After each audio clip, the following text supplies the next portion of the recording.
This is the P-61, called the Black Widow.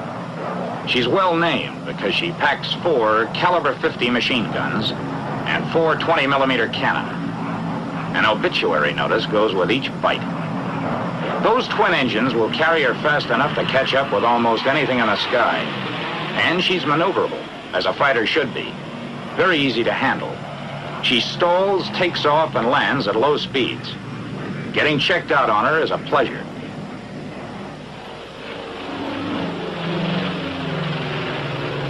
The Black Widow flies the skies in 3 sleek models. First, the YP-61, the earliest model of this ebony killer. Then the P-61A, the first model to go into combat service. And finally, the P-61B, the newest combat version. Let's watch this pilot learning his stuff on a P-61A.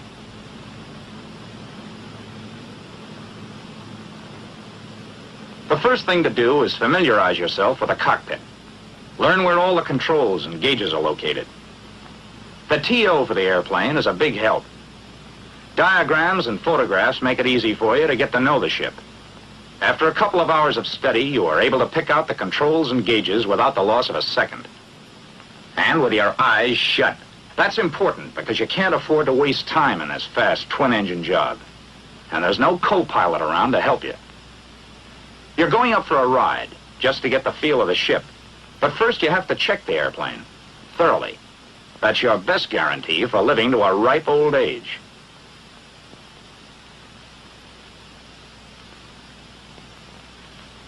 Like most airplanes equipped with tricycle landing gear, the 61 has a nose gear towing pin. Check it, as the nose wheel may shimmy on takeoff and become damaged. Check the nose wheel pin cap. Be sure it's on tight. Then check the rest of the landing gear for inflation of the tire and general condition. The red mark shows whether the tire has slipped on the rim. The strut ought to be extended about 4 inches.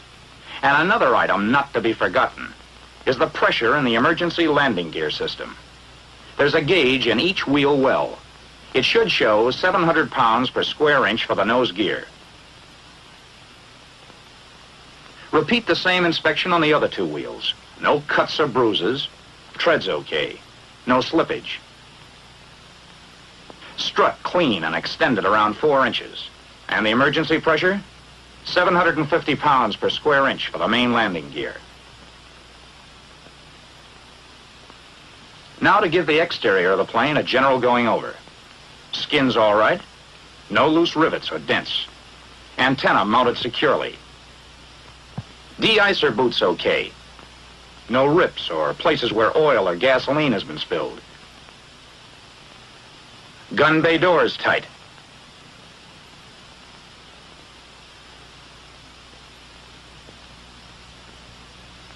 Control surfaces in good shape.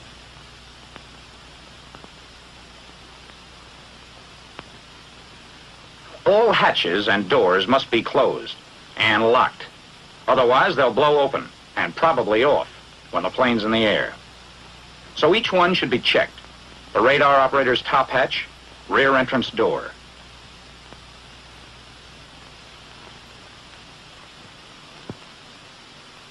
Now you can get into the cockpit, but you have to climb right out again through the top hatch. Careful not to step on any plexiglass. There's one thing more to check outside the airplane. The gas tank filler caps.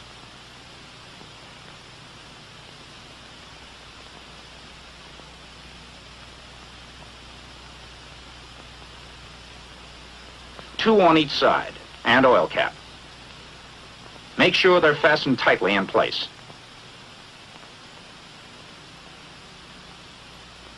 Here's an old story, but a wise one.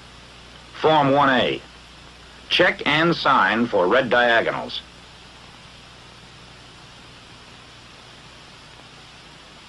Turn on the circuit breakers behind the gunner's seat. And make sure the gunner's escape hatch is closed and locked.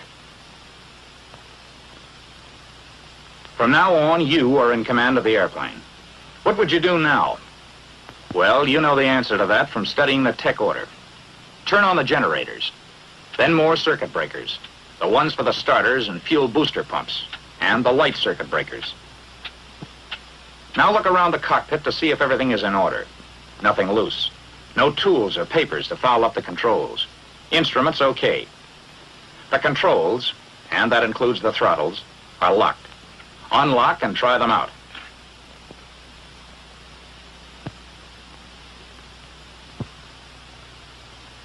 Operate the rudders, elevators.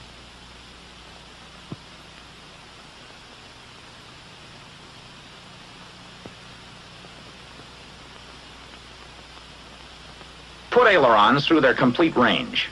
Notice that those ailerons are unusual?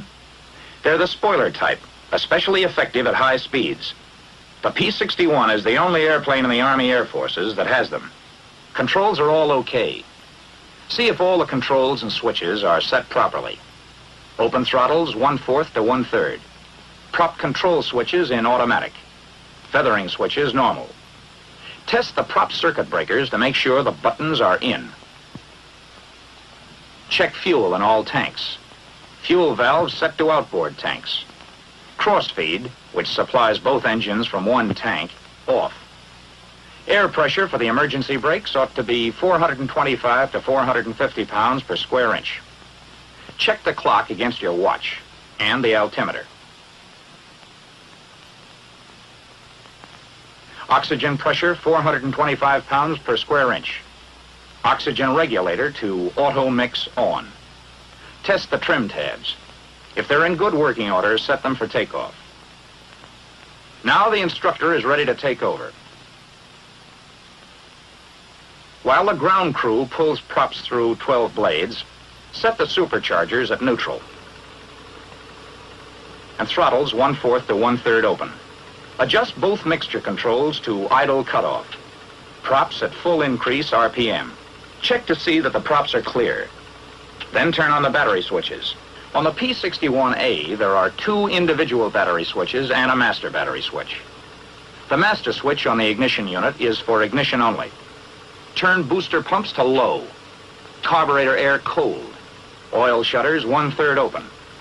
Make sure all cowl flaps are open and the intercooler flaps closed. Automatic pilot oil pressure off. Make sure that the VHF switches are off. Check carburetor air filter. Turn on master ignition switch and the right switch to both. Energize the starter and then prime the engine in the last 5 seconds of energizing. Since a putt-putt is furnishing your power, you should energize for no longer than 10 seconds before flipping the switch to mesh. If you are using the battery, the maximum energizing period would be 20 seconds. Don't energize beyond those limits or you'll damage the starter. When the putt-putt is being used, only your main battery switch should be on. Turn on the other switches when the crew chief disconnects the putt-putt.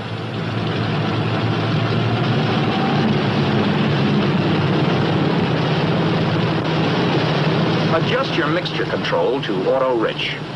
Close the throttle to run your engine as slowly as possible until oil pressure is indicated. As soon as oil pressure shows, adjust to between 1,000 and 1,200 RPM to prevent fouling of the plugs as a consequence of prolonged idling. Now we're ready to run through the same procedure for the left engine.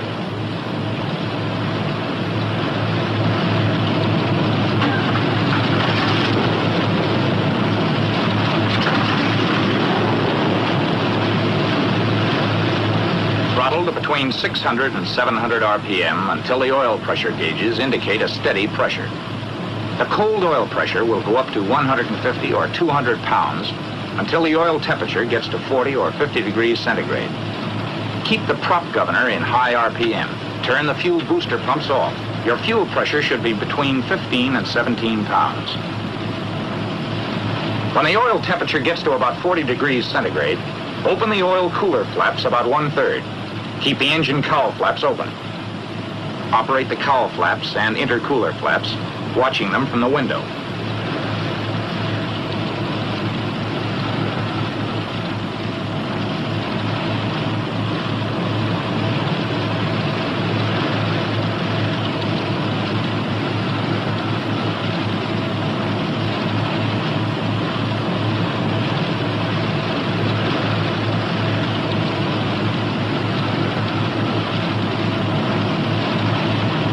Operate the oil cooler flaps and check the gauge. Check both hydraulic pressure gauges.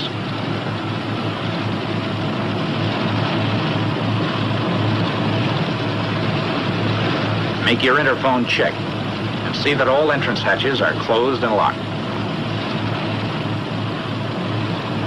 Okay to taxi to runway 29. Use taxi strip directly in front of you. Runway 29, roger.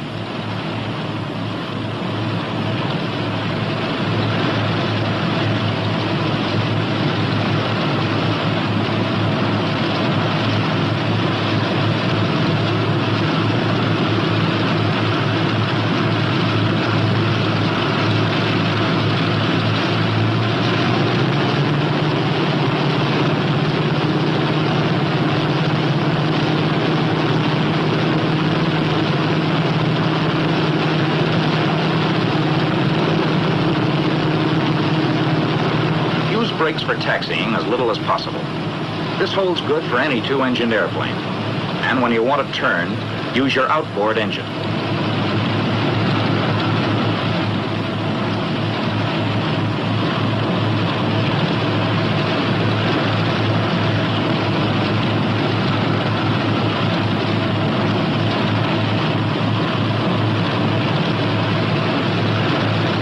Always taxi with your flaps up. Set brakes and proceed to make check. Your oil pressure should be at normal, and cylinder head temperature must be over 100 degrees. Now check one engine at a time. See that the prop is at high RPM, and put mixture control in auto-rich. Open your throttle briefly to about 40 inches to clean the engine out. Then, reduce manifold pressure to 30 inches. RPM should be from 1950 to 2100.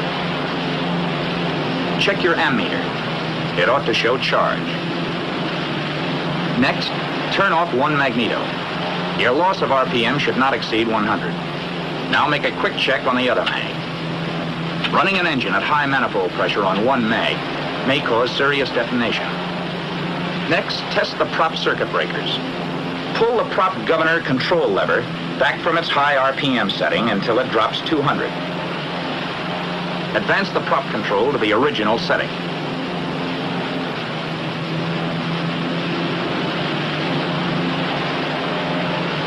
Use the feather switch to check the prop. When RPM starts to drop, switch back to normal position. Put the prop selector switch in decrease. As soon as RPM drops 200, move the switch to increase. When the RPM goes back to 2100, put the switch in automatic. Now go through the same procedure for the other engine. And then you're ready for the final check. Fuel booster pumps at high. Fuel pressure between 15 and 19 pounds per square inch. Prop circuit breakers down. Prop switches at automatic. Prop controls at high RPM. Mixture auto-rich. Intercooler flaps closed. Upper cowl flaps closed. Lower cowl flaps open about 1/4. Wing flaps 1/3 down.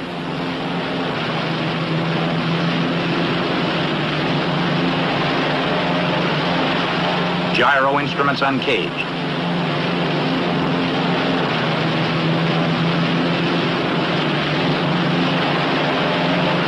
Oil temperature should be between 40 and 90 degrees centigrade. The oil pressure 75 to 90 pounds per square inch at 2,000 RPM.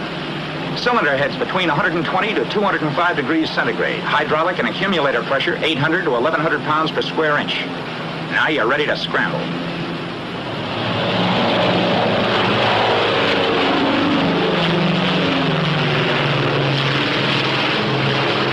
Yes, the P-61A takes off like a homesick angel.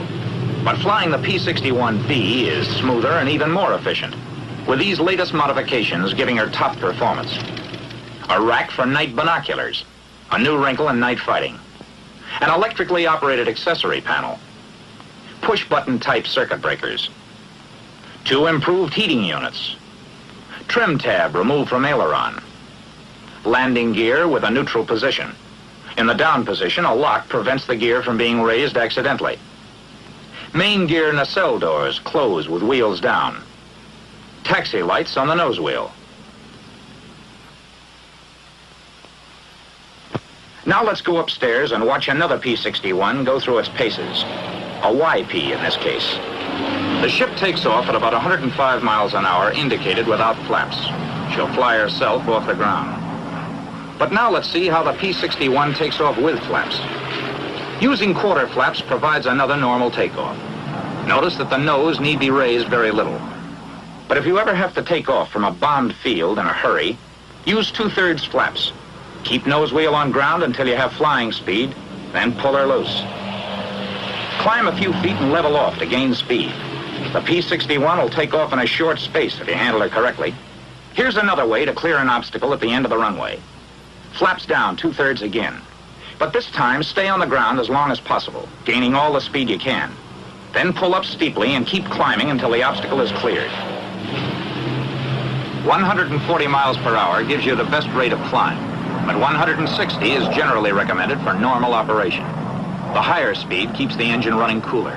For normal cruising, use 2230 RPM or less. Manifold pressure, 29 to 34.5 inches in auto lean. Oil temperature, 60 to 85 degrees centigrade. Oil pressure, 60 to 90 pounds per square inch. Fuel pressure, 15 to 17 pounds per square inch. Cylinder head temperature, about 210 degrees centigrade. Generator voltage, 28 to 28.5. Amps, 200 maximum each when using turret and all radio equipment. Shift the supercharger every 3 hours to prevent accumulation of sludge. The Widow is very easy to get along with. She won't give you any trouble on turns. Climbs like a monkey. Dives well. Here she is doing a chandelle. A stall at about 95 miles per hour with flaps up and power off. The response and effectiveness of elevator and rudders is completely normal. Elevator forces are exceptionally light for a ship of its size due to the spring-loaded tabs. Failure of either engine in flight isn't a problem if you follow the proper procedure. Hit the feathering switch, then close the throttle. Move the mixture control to idle cutoff. Turn the fuel supply of the dead engine off.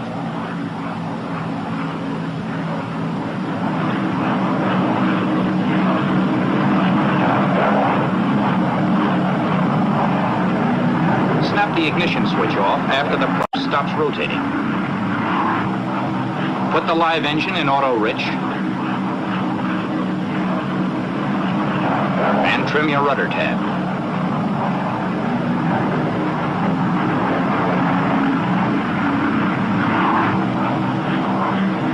Close the cowl flaps on the dead engine all the way. And finally, close the oil cooler flaps and intercooler shutter on the dead engine.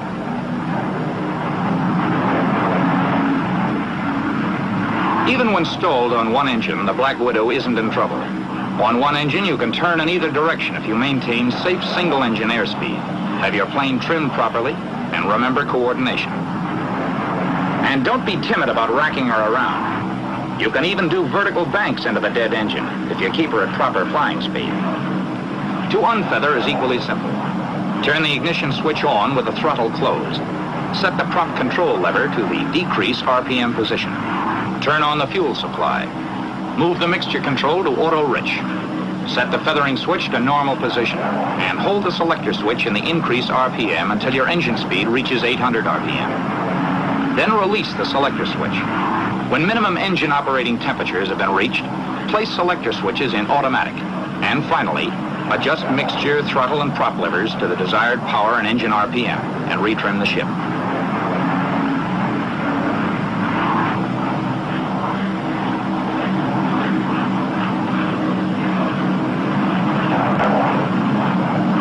In case of both fuel and booster pump failure on one of the engines, turn on cross-feed valve and the booster pump of the operating engine to high. If, in an emergency, you need the absolute maximum performance, use the water injection, which is found on most P-61s. Just shove the throttles all the way open. That turns on the pumps. And then push the water injection switch. That sends the water into the engine. To use the autopilot, turn on the pressure valve. Pressure should be between 100 and 125 pounds per square inch. Trim the ship so it'll fly hands off.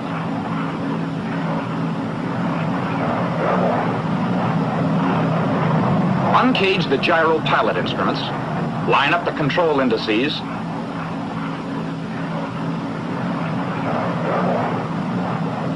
First the rudder. Then the aileron.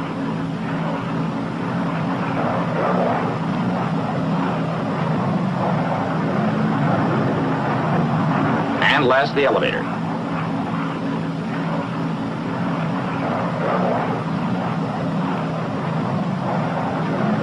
Set the speed valve at 2 or 3.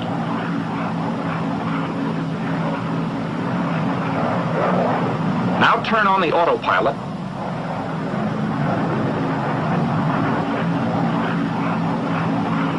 And finally, if necessary, readjust the indices for level flight.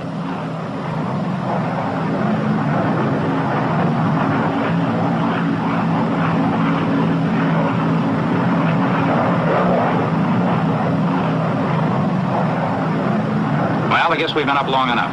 Let's head for the barn.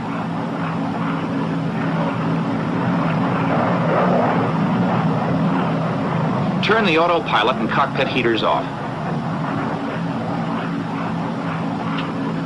Check to see that de-icer and anti-icer are off. Turret stowed. Fuel tube fullest tank. Cross feed valve off. Mixture auto rich. Fuel booster pumps high.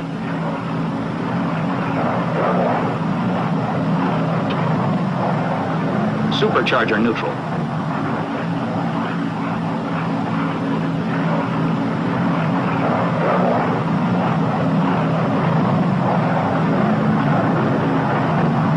When airspeed drops below 175, lower gear and check it.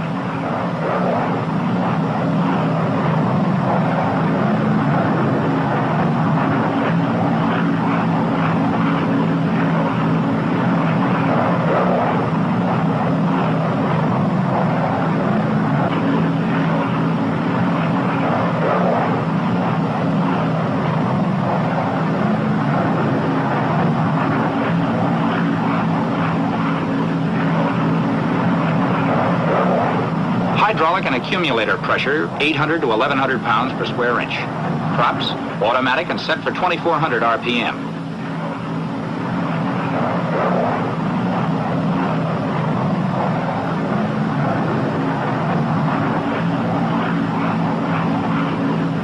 And lower your flaps.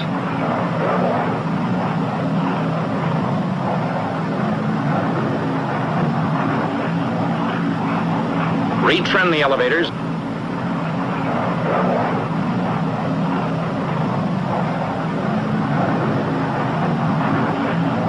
Check brake pressure with your toe.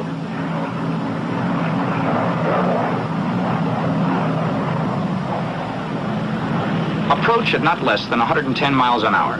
Touchdown at about 90 miles an hour. Tail down.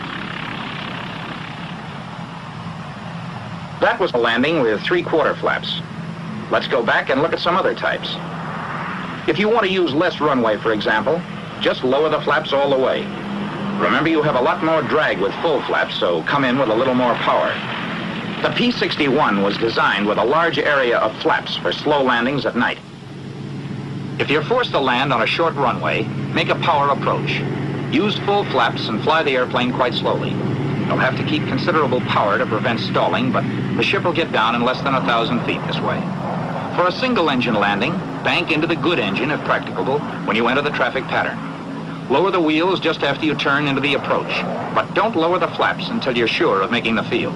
Use some power on the good engine. Try to make your approach as normal as possible. If you're going faster than normal, fly the plane onto the ground and use the brakes rather than holding it off to lose the excess speed. Some pilots prefer to make a landing with no power. It may be done with full flaps. The glide must be quite steep in order to maintain airspeed, and the flare should be started rather high so the plane won't mush into the ground. But now let's see what happens after the wheels are on the ground. Hold the nose off the ground as long as possible in order to spare the brakes.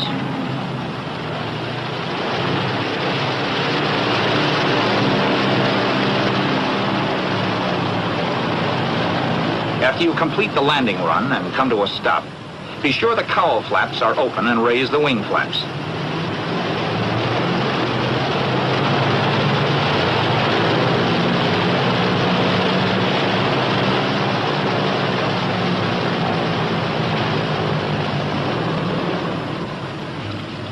Idle the engines at 1,000 to 1,200 RPM until cylinder head temperatures drop below 205 degrees centigrade. Mixture should be auto-rich, and all cowl flaps open. Advance throttle to 25 inches and pull her back, cleaning out the engine.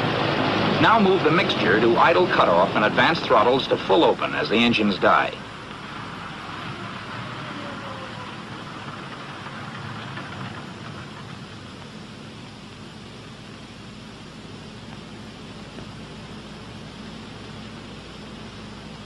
Turn off all switches.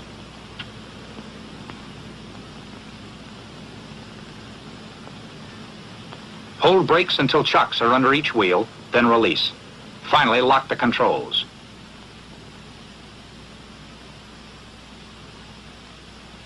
Well, that ends your first lesson in learning how to fly the Black Widow. You have a long way yet to go, but it's usually a case of love at first flight. She's that kind of an airplane. The Black Widow is designed to kill. The fury of her guns and the flaming wrecks of her victims are lighting up dark skies over enemy strongholds. To you who will fly her at night in hard-hitting air battles, we say good luck and good hunting.